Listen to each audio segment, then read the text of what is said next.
ಕಾಂಗ್ರೆಸ್ನಲ್ಲಿ ಸಿಎಂ ಸಿದ್ದರಾಮಯ್ಯ ಮುಖ್ಯಮಂತ್ರಿ ಪಟ್ಟದಿಂದ ಇಳಿತಾರಾ? ಆದರೆ ಸ್ವತಃ ಸಿಎಂ ಕೂಡ ನಾನು ಜಗ್ಗಲ್ಲ ಬಗ್ಗಲ್ಲ ಅಂತ ಹೇಳ್ತಾನೆ ಇದ್ದಾರೆ. ಆದರೆ ಕಾಂಗ್ರೆಸ್ನಲ್ಲಿ ನಡೀತಾ ಇರುವಂತ ಬೆಳವಣಿಗೆಗಳು ಮಾತ್ರ ಏನೋ ನಡೀತಾ ಇದೆ ಅನ್ನುವಂಥದ್ದನ್ನ ಸಾರಿ ಸಾರಿ ಹೇಳ್ತಾ ಇದೆ.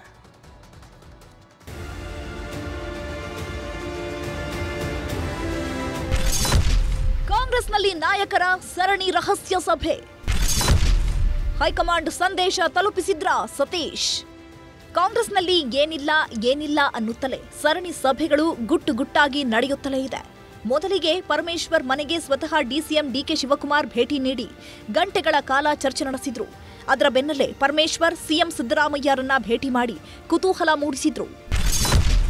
ದಲಿತ ಸಮುದಾಯದ ತ್ರಿಮೂರ್ತಿಗಳ ಸಮಾಗಮ. ಚಕ್ಕುಲಿ ನಿಪ್ಪಟ್ಟು ಕಥೆ ಕಟ್ಟಿದ್ದ ಮಿನಿಸ್ಟರ್ ಮಹದೇವಪ್ಪ. ಡಿಸಿಎಂ ಜೊತೆಗೆ ಪರಮೇಶ್ವರ್ ಭೇಟಿ ಮಾಡಿದ ಬಳಿಕ ಸಿಎಂ ಭೇಟಿ ಮಾಡಿದ್ದ ನಂತರ ಸಚಿವ ಮಹದೇವಪ್ಪ ಮನೆಯಲ್ಲಿ ದಲಿತ ಸಮುದಾಯ ಘಟಾನುಘಟಿ ನಾಯಕರಾದ ಸತೀಶ್ ಜಾರಕಿಹೊಳಿ, ಪರಮೇಶ್ವರ್, ಮಹದೇವಪ್ಪ ಚರ್ಚೆ ನಡೆಸಿದ್ರು. ಚಕ್ಕುಲಿ ನಿಪ್ಪಟ್ಟು ತಿಂದು ಹೋದ್ರು ಅಂದಿದ್ರು ಸಚಿವ ಮಹದೇವಪ್ಪ. ಆ ಚರ್ಚೆ ನಡುವೆಯೇ ದೆಹಲಿಗೆ ಹಾರಿದ್ದ ಸಚಿವ ಸತೀಶ್ ಜಾರಕಿಹೊಳಿ ಎಐಸಿಸಿ ಅಧ್ಯಕ್ಷ ಮಲ್ಲಿಕಾರ್ಜುನ ಖರ್ಗೆಯನ್ನು ಭೇಟಿ ಮಾಡಿ ಚರ್ಚೆ ನಡೆಸಿದ್ದು ಭಾರೀ ಗುಮಾನಿ ಹುಟ್ಟುಹಾಕಿತ್ತು. ಅದರ ಬೆನ್ನಲ್ಲೇ ಇವತ್ತು ತುಮಕೂರಿನಲ್ಲಿ ಪರಮೇಶ್ವರ್ ಒಡೆತನದ ಸಿದ್ಧಾರ್ಥ ಇಂಜಿನಿಯರಿಂಗ್ ಕಾಲೇಜ್ನ ಅತಿಥಿ ಗೃಹದಲ್ಲಿ ಭೇಟಿಯಾಗಿ ಕುತೂಹಲ ಮೂಡಿಸಿದ್ದಾರೆ. ಆದ್ರೆ ಊಟಕ್ಕೆ ಬಂದಿದ್ದೆ ಅಂತ ಸತೀಶ್ ಜಾರಕಿಹೊಳಿ ತೇಪೆ ಸಾರಿದ್ದಾರೆ. ನಂದು ಬೇರೆ ಕಾರ್ಯಕ್ರಮ ಇತ್ತು, ಸೊ ಅಲ್ಲಿ ಬಂದಿದ್ದೆ, ಸಾಹೇಬ್ರ ನೋಡ್ಕೊಂಡು ಬಂದಿದ್ದೆ, ಊಟ ಮಾಡಿದ್ರೆ ಅಷ್ಟೇ. ಬೇರೆ ಏನು ಚರ್ಚೆ ಆಗಿಲ್ಲ, ಬೇರೆ ಏನಾಗ್ತದೆ ಏನಿತ್ತು. ಇದರ ಮಧ್ಯೆ ಮುಂದಿನ ಸಿಎಂ ಸತೀಶ್ ಜಾರಕಿಹೊಳಿ ಎಂಬ ಕೂಗು ಬೆಂಬಲಿಗರಿಂದ ಕೇಳಿ ಬಂದಿದೆ. ಮುಂದಿನ ಮುಖ್ಯಮಂತ್ರಿ ಸತೀಶ್ ಜಾರಕಿಹೊಳಿ ಅವರಿಗೆ. ಈ ಭೇಟಿಗೂ ಮುನ್ನ ಬೆಂಗಳೂರಲ್ಲಿ ಮಾತನಾಡಿದ್ದ ಗೃಹ ಸಚಿವ ಡಾಕ್ಟರ್ ಜಿ ಪರಮೇಶ್ವರ್ ಯಾವ ರಹಸ್ಯ ಸಭೆಯೂ ಇಲ್ಲ ಅಂದಿದ್ರು. ಸಂಜೆ ಬಳಿಕ ರಹಸ್ಯ ಸಭೆಯನ್ನೇ ಮಾಡಿದ್ರು. ಯಾರು ಕೂಡ ನಮ್ಮಲ್ಲಿ ಅಂತಹ ರಹಸ್ಯ ಸಭೆಗಳನ್ನು ಮಾಡಿಲ್ಲ. ಈಗ ನಾನು ಮಹದೇವಪ್ಪನವ್ರ ಮನೆಗೆ ಹೋಗಿದ್ದೆ. ನಾವು ಪೊಲಿಟಿಕಲ್ ಮೀಟಿಂಗ್ಸ್ ಮಾಡಿ ಏನೋ ಒಂದು ರಹಸ್ಯವಾದಂಥ ವಿಚಾರ ಚರ್ಚೆ ಮಾಡುವಂಥದ್ದು ಏನಿಲ್ಲ.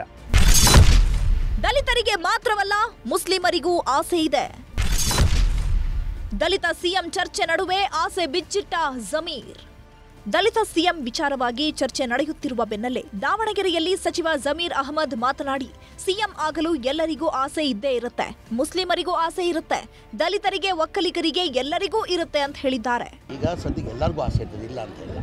ಅಲ್ಪಸಂಖ್ಯಾತರಲ್ಲೂ ಆಗ್ಬೇಕಂತ ಇದ್ದಾರೆ, ದಲಿತರಲ್ಲೂ ಆಗ್ಬೇಕಂತ ಇದ್ದಾರೆ, ಲಿಂಗಾಯತರಲ್ಲೂ ಆಗ್ಬೇಕಂತ ಇದ್ದಾರೆ, ಒಕ್ಕಲಿಗರಲ್ಲೂ ಆಗ್ಬೇಕಂತ ಇದ್ದಾರೆ. ಈ ಕುರ್ಚಿ ಖಾಲಿ ಇರ್ಬೇಕು ತಾನೆ. ಈ ನಡುವೆ ಹುಬ್ಬಳ್ಳಿಯಲ್ಲಿ ಮಾತನಾಡಿರುವ ಬಿಜೆಪಿ ಶಾಸಕ ಮಹೇಶ್ ತೆಂಗಿನಕಾಯಿ, ದಸರಾ ನಂತರ ಸಿಎಂ ಕುರ್ಚಿ ಬಿಟ್ಟು ಇಳಿಯೋದು ಖಚಿತ ಅಂತ ಹೇಳಿದ್ದಾರೆ. ಬಂಡೆ ತಾನೇ ಮುಂದಿನ ಸಿಎಂ ಅಂತ ಬಿಂಬಿಸುತ್ತಿದ್ದಾರೆ. ಆದ್ರೆ ಎಂಬಿ ಪಾಟೀಲ್, ಆರ್ವಿ ದೇಶಪಾಂಡೆ, ಜಾರಕಿಹೊಳಿ ಸಹ ಟವೆಲ್ ಹಾಕಿದ್ದಾರೆ ಎಂದಿದ್ದಾರೆ. ನೋಡ್ರಿ, ಇವತ್ತು 5 ವರ್ಷ ಹೇಳಿರ್ತಕ್ಕಂಥ ಅವ್ರ ಬಂಡೆ ಅಂತ ಹೇಳ್ತಾರೆ, ಏನೇನೋ ಅದಕ್ಕೆ ಆ ಬಂಡೆ ಅವರು ಹೇಳ್ಯಾರ ನೆಕ್ಸ್ಟ್ ನಾನಾ ಮುಖ್ಯಮಂತ್ರಿ ಅಂತೇಳಿ. ಸತೀಶ್ ಜಾರಕಿಹೊಳಿ ಅವರು ಮತ್ತು ಅವರ ಇಡೀ ಟೀಮ್ ಆ್ಯಕ್ಟಿವ್ ಆಗಿ ನೆಕ್ಸ್ಟ್ ಟವಲ್ ಹಾಕುವಂಥ ಕೆಲಸ ಮಾಡ್ಯಾರ.